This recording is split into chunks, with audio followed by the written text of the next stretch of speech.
ಸ್ನೇಹಿತರೆ, ನಿಮಗೆಲ್ಲ ಮಹಾಭಾರತ ಕಥಾಮೃತಕ್ಕೆ ಸ್ವಾಗತ ಸುಸ್ವಾಗತ.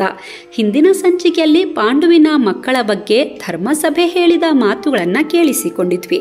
ಬನ್ನಿ, ಅರಮನೆಗೆ ಪ್ರವೇಶ ಪಡೆದ ಪಾಂಡವರ ಬಾಲ್ಯ ಕೌರವರೊಟ್ಟಿಗೆ ಹೇಗೆ ಸಾಕ್ತು ಅನ್ನೋದನ್ನ ಇವತ್ತಿನ ಸಂಚಿಕೆಯಲ್ಲಿ ತಿಳ್ಕೊಳ್ಳೋಣ. ಪಾಂಡವರು ಅರಮನೆಗೆ ಬಂದಿದ್ರಿಂದ ಭೀಷ್ಮ ವಿದುರರಿಗಂತೂ ಹೇಳಲಾರದಷ್ಟು ಖುಷಿಯಾಗಿತ್ತು. 100 ಮಂದಿ ಕೌರವರು, 5 ಮಂದಿ ಪಾಂಡವರು, ಒಟ್ಟು 105 ಮಂದಿ ಮಕ್ಕಳು ಅರಮನೆಯಲ್ಲಿ ಓಡಾಡ್ಕೊಂಡಿದ್ರೆ ಪ್ರಜೆಗಳಿಗೆ ಆನಂದವೋ ಆನಂದ. ಭೀಷ್ಮರಂತೂ ಕೃಪಾಚಾರ್ಯರ ಬಳಿ ಈ ಮಕ್ಕಳಿಗೆಲ್ಲ ನೀವೇ ವಿದ್ಯಾಭ್ಯಾಸ ನೀಡಬೇಕು ಅಂತ ಕೇಳಿಕೊಂಡಿದ್ರು. ಹೀಗಾಗಿ ಕೃಪಾಚಾರ್ಯರ ಮಾರ್ಗದರ್ಶನದಲ್ಲಿ ಪಾಂಡವರು ಮತ್ತು ಕೌರವರ ವಿದ್ಯಾಭ್ಯಾಸ ಸಾಗುತ್ತಲೇ ಇತ್ತು. ಪಾಂಡವರು ಶ್ರದ್ಧೆಯಿಂದ ಗುರುಗಳು ಹೇಳುತ್ತಿದ್ದನ್ನೆಲ್ಲ ಕಲಿತಿದ್ರೆ, ಕೌರವರು ಮಾತ್ರ ಉಡಾಫೆಯಿಂದ ವರ್ತಿಸ್ತಿದ್ರು. ಅದರಲ್ಲೂ ಕೌರವರಿಗೆ ಭೀಮನನ್ನ ಕಂಡ್ರೆ ಸಿಕ್ಕಾಪಟ್ಟೆ ಕೋಪ ಬರ್ತಿತ್ತು. ಯಾವುದೇ ಆಟವನ್ನ ಆಡ್ಲಿ 100 ಮಂದಿ ಕೌರವರನ್ನ ಭೀಮನೊಬ್ಬನೇ ಸೋಲಿಸಿ ಬಿಡ್ತಿದ್ದ. ಅಲ್ಲದೆ ಕೌರವರು ಹಿಂಸೆ ನೀಡಲು ಬಂದ್ರೆ ಭೀಮ ಕೌರವರ ಜುಟ್ಟು ಹಿಡಿದು ಬಗ್ಗಿಸಿ ಅವರ ಬೆನ್ನ ಮೇಲೆ ಗುದ್ದಿ ಸಾಕು ಸಾಕು ಮಾಡ್ಬಿಡ್ತಿದ್ದ.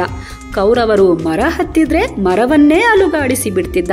ಹೀಗಾಗಿ ಹೇಗಾದ್ರೂ ಮಾಡಿ ಭೀಮನಿಗೊಂದು ಗತಿ ಕಾಣಿಸ್ಬೇಕು ಅಂತ ಕೌರವರು ಕಾಯ್ತಾ ಇರ್ತಿದ್ರು.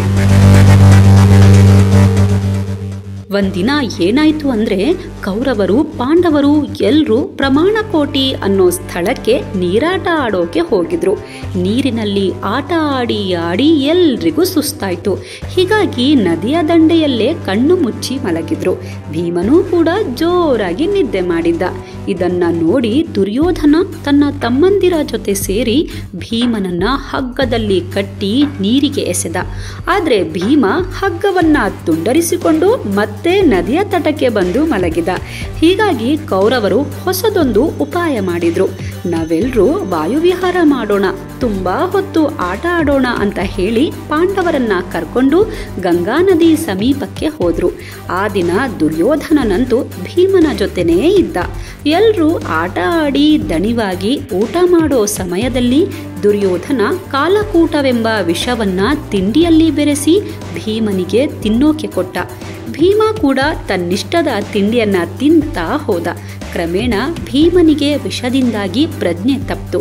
ಇದನ್ನೇ ಕಾಯ್ತಿದ್ದ ದುರ್ಯೋಧನ ಹಗ್ಗದಿಂದ ಭೀಮನನ್ನ ಕಟ್ಟಿ ಗಂಗಾ ನದಿಯಲ್ಲಿ ಮುಳುಗಿಸಿ ಬಂದ.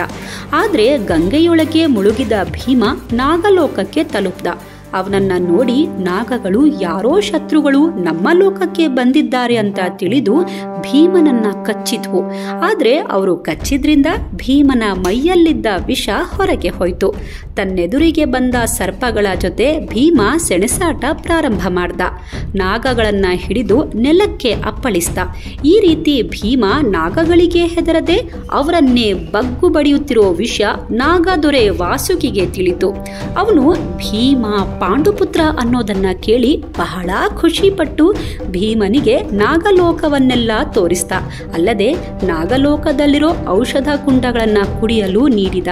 ಹೀಗೆ ನಾಗಲೋಕದ ಔಷಧವನ್ನ ಕುಡಿದು ಭೀಮನಿಗೆ 10,000 ಆನೆಗಳ ಶಕ್ತಿ ಬಂತು. ನಾಗಲೋಕದಲ್ಲಿ ಒಳ್ಳೆಯ ಉಪಚಾರ ಪಡೆದ ಭೀಮ ಮರಳಿ ಅರಮನೆಗೆ ಬಂದ. ಭೀಮ ಮರಳಿ ಬಂದಿದ್ದಕ್ಕೆ ಪಾಂಡವರಿಗೆ ಖುಷಿಯಾದ್ರೆ ದುರ್ಯೋಧನ ಒಳಗೊಳಗೆ ಕುದೀತಿದ್ದ. ವಿದುರ ಎಷ್ಟು ಬಾರಿ ದುರ್ಯೋಧನನಿಗೆ ಬುದ್ಧಿ ಹೇಳಿದ್ರು ಅವನಿಗೆ ಪಾಂಡವರ ಮೇಲೆ ಅಸೂಯೆ ಹೆಚ್ಚಾಗ್ತಾನೆ ಹೋಯ್ತು. ಹೀಗಿರುವಾಗ್ಲೇ ಒಂದು ದಿನ ವ್ಯಾಸರು ಹಸ್ತಿನಾವತಿಗೆ ಬಂದು ತಮ್ಮ ತಾಯಿ ಬಳಿ, ಅಮ್ಮ, ನೀನು ಇನ್ಮುಂದೆ ನಡೆಯೋ ಕೆಟ್ಟ ಘಟನೆಗಳನ್ನ ನೋಡಬಾರ್ದು ಅಂತ ಹೇಳಿ ತಮ್ಮೊಟ್ಟಿಗೆ ಕರ್ಕೊಂಡು ಹೋಗಲು ಅಣಿಯಾದ್ರು.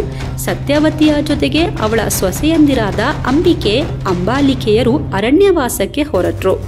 ಹಿರಿಯ ಜೀವಗಳು ವನವಾಸಕ್ಕೆ ಹೋದ ಮೇಲೆ ಭೀಷ್ಮರಿಗೆ ಮನಸ್ಸು ಭಾರವಾಯಿತು. ಆದರೂ ಕರ್ತವ್ಯ ಮರೆಯುವಂತಿರಲಿಲ್ಲ. ರಾಜಕುಮಾರರಿಗೆ ಇನ್ನಷ್ಟು ವಿದ್ಯೆ ಕಲಿಸಲು ಹೊಸ ಗುರುಗಳನ್ನು ಹುಡುಕುವಂತೆ ಕೃಪಾಚಾರ್ಯರಿಗೆ ತಿಳಿಸಿದರು. ಆಗ ಕೃಪಾಚಾರ್ಯರು ತಿಳಿಸಿದ ಹೆಸರೇ ದ್ರೋಣ. ಹಾಗಾದರೆ ಈ ದ್ರೋಣರು ಯಾರು? ಅವರ ಜನ್ಮ ವೃತ್ತಾಂತವೇನು? ಅವರು ಹಸ್ತಿನಾವತಿಗೆ ಬಂದ ಸಂದರ್ಭ ಹೇಗಿತ್ತು?